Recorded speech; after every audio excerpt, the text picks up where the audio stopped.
Palembang Basketball League atau PBL 2025 siap digelar.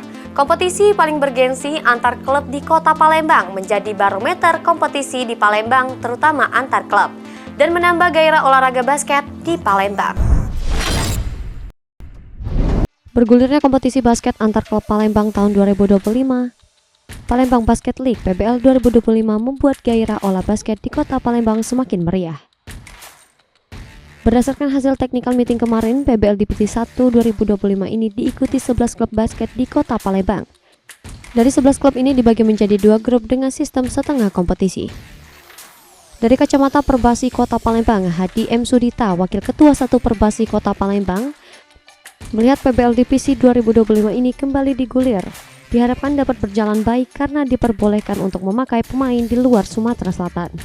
Ditambahkan Hadi berharap di PBL 2025 ini ada bibit pemain asli dari Palembang yang dapat ikut serta sehingga dapat dipantau untuk menjadi punggawa tim basket Kota Palembang. Halo pemirsa PAL TV, sekarang Ica sedang bersama Wakil Ketua 1 Perbasi nih. Halo, dengan Bapak siapa? Bapak Hadi Imam Sudita. Oke, halo Pak Hadi. Sebelumnya Ica mau tanya nih, pandangan Perbasi atas PBL sendiri tuh kayak gimana? Ini PBL ini kan sudah berjalan yang ke 10 kali ya. Nah, jadi kita berharap PBL ini berjalan dengan lancar tanpa ada kendala apapun. Oke, yang pastinya doa terbaik ya untuk PBL di tahun ini ya Pak ya, karena bahkan baru akan mulai gitu kan ya. By the way, untuk kapan dan di mananya nanti opening itu di mana Pak? Pelaksanaan kita di lapangan bola basket Kenton Park tanggal 13 Juni hari Jumat jam 7.30 tepat. Oke, boleh nggak nih di-spill siapa sih yang bakal nanti tanding di tanggal 13 Juni nanti? Opening kita akan bertanding itu Bang Sumsel Babel melawan Ball Brother. Dilanjutkan dengan MGBC melawan The Tampan. Oke, berarti ada 2 ya.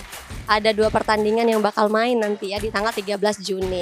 Jangan lupa nonton ya buat semua pemirsa PAL TV. Mungkin Ica boleh minta saran dan harapannya Pak untuk PBL ke depannya?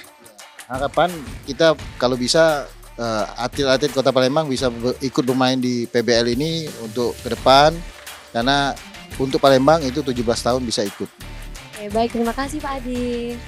Tim Liputan PAL TV.